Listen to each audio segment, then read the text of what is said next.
Pada 8 April 2024, bumi akan menyaksikan satu fenomena yang sangat luar biasa. Gerhana matahari total yang akan menggelapkan siang.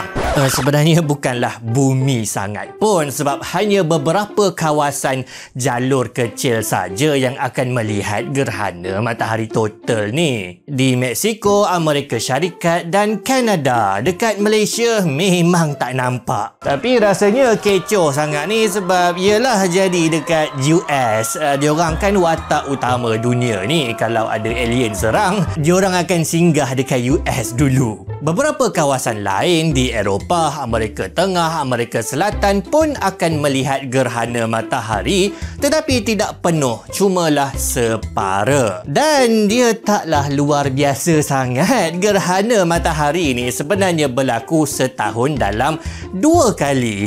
Nak kata luar biasa tu, SPM lagi luar biasa je dok. Berlaku setahun sekali. Result dah keluar dah, result SPM. Ham teruk. Gerhana penuh pula berlaku sekali dalam 18 bulan.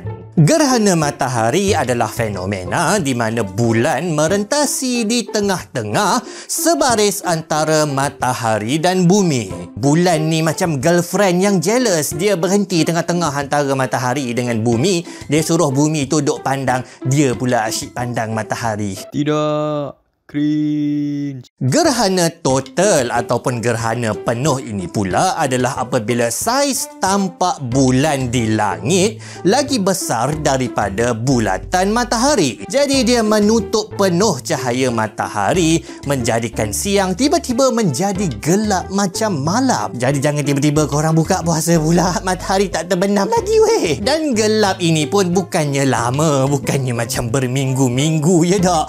Hanyalah yang paling lama pun berlaku di Mexico dalam 4 minit 30 saat. Cuma dulu terfikir juga kadang-kadang kan bulan tu dia mengelilingi bumi sebulan sekali. Itu sebab nama dia bulan. Kenapa gerhana matahari ni dia jarang berlaku? Kenapa dia tak berlaku sebulan sekali gerhana matahari ni? Sebab dalam sebulan tu mestilah ada waktu yang bulan dia berada di tengah-tengah antara matahari dengan bumi.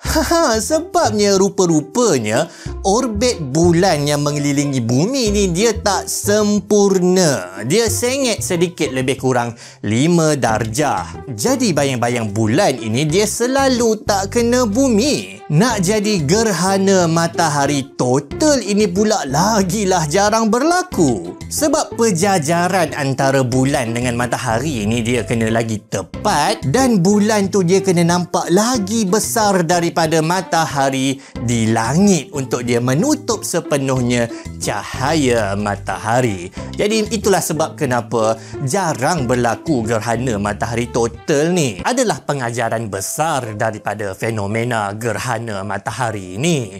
Iaitu yang pertama sekali adalah ia telah pun diramalkan sejak daripada dulu lagi. Sejak daripada tahun 1970-an, laporan mengatakan bahawa akan berlaku gerhana matahari total pada 8 April 2024.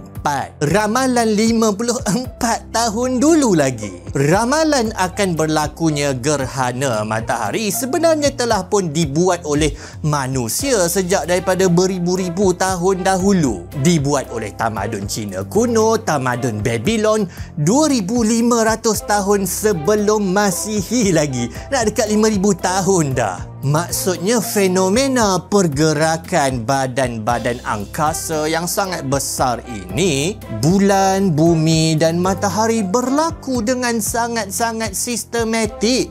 Ia adalah satu sistem yang sangat tersusun dan teratur yang boleh buatkan kita ramalkan pergerakan mereka dengan tepat. Gerhana matahari sebenarnya adalah satu fenomena alam yang sangat indah yang tunjukkan kepada kita kehebatan dan kebijaksanaan Yang Maha Pencipta. Bagaimanapun dalam sejarah, manusia tak menganggapnya begitu sebab gerhana matahari memang seringkali dikaitkan dengan malapetaka, bencana, kematian dan sial.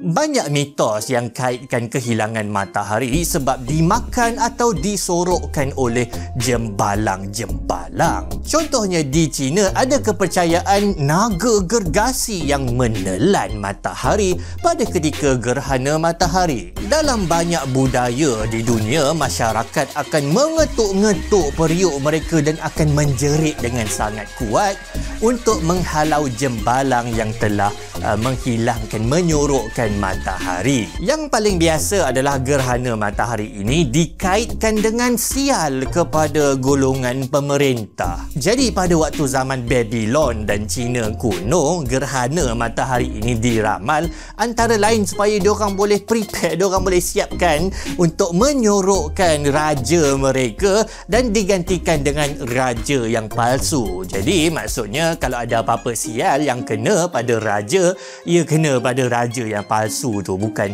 raja yang sebenar. Pada tahun 1133, King Henry pertama mati selepas gerhana. Jadi makin tersebarlah kepercayaan tahyul bahawa gerhana ini membawa sial. Fenomena ketakutan kepada gerhana matahari ini sebenarnya masih ada zaman sekarang. Zaman X.com menggantikan Twitter dan Bobo Boy Galaxy musim baru. Gerhana matahari sampai sekarang masih dianggap punca kepada sial, malapetaka dan bencana. Masalahnya, bencana apa kan? Sial yang mana satu? Dalam waktu gerhana di planet bumi, memang confirm lah akan ada banyak benda-benda buruk yang berlaku di planet bumi. Kau kena marah dengan cikgu ke? Rumah terbakar dekat Jepun ke? Beribu-ribu orang mati di seluruh dunia ke? Jadi mana satu malapetaka yang disebabkan oleh gerhana matahari ni? Semua ramalan-ramalan sial ini sangat-sangat samar. Kalau kau pergi jumpa dukun, dukun kata dalam sebulan lagi akan berlaku benda buruk dalam hidup kau. Lepas tu tiba-tiba 3 hari lepas tu kau tersadung kaki sakit. Lepas tu kau pun kata, oh inilah dia malapetaka yang telah diramalkan oleh dukun. Oh betul lah dukun tu tak menyesal bayar pengerah RM3,000. Temberang. Saya pun begitu juga. Cumanya dalam sejarah dunia ada satu insiden gerhana matahari yang sangat berbeza dengan mitos yang dipegang oleh umat manusia ketika itu, iaitu yang berlaku pada 632 Masihi. Ketika itu berlakulah kematian anak Nabi Muhammad SAW, Ibrahim. Dan pada ketika itu pula, duk tak duk, tiba-tiba berlakunya gerhana matahari. Lalu orang ramai pun katalah, wah, telah berlaku gerhana kerana kematian Ibrahim anak Nabi Muhammad. Rasulullah SAW balas, sesungguhnya matahari dan bulan tidak akan menjadi gerhana kerana kematian seseorang ataupun kerana hidupnya seseorang. Apabila kamu melihat gerhana, maka bersolat serta berdoalah kepada Allah. Maka bila berlakunya gerhana matahari, tak sepatutnya ia dikaitkan dengan bencana, kematian, malapetaka, sial. Tetapi yang sepatutnya berlaku adalah pensucian iman terhadap kehebatan Yang Maha Pencipta. Jadi itulah dia sedikit sebanyak penerokaan kita terhadap fenomena yang insya-Allah bakal berlaku pada 8 April ini. Apa pandangan anda? Tulis dalam bahagian komen. Korang pernah tengok gerhana tak? Cuba kongsikan kepada kami. Dan kalau anda menyokong saluran Ajar, jangan lupa untuk like, share dan subscribe. Dan anda mungkin boleh menjadi Ajarian, boleh tekan butang join. Sangat-sangat membantu kami. Kita jumpa lagi insya-Allah. Assalamualaikum.